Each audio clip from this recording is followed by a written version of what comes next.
So where were you? It was 23 years ago when one historic late winter storm clobbered much of the northeastern U.S., including Pittsburgh, of course. The Turnpike, I-79, just shut down. There was another problem, too. It was the day of Pittsburgh's St. Patty's Day Parade, March 13th, 1993. Turns out the snow was not really a problem at all. The blizzard of 93 stopped a lot of things, but not Pittsburgh's Irish celebration. As it stands now, the roads are horrible out there. People shouldn't be on these roads unless they're for emergencies only.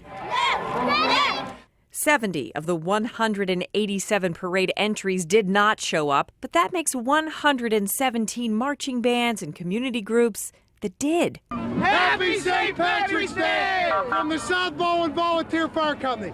10th year in a row, nothing's going to stop us. While Pittsburgh's Irish community partied on, others were stopped in their tracks. The snow fell at a rate of up to 3 inches an hour. That meant overwhelming delays at Pittsburgh International Airport and tons of other U.S. airports. There are no flights going out today. Planes grounded and highway traffic halted. Major highways closed because of the storm. Plows pushing through, crews working overtime to get the roads passable. Okay, go. Side streets were clogged with drivers getting their cars stuck and looking for a boost out of the mess.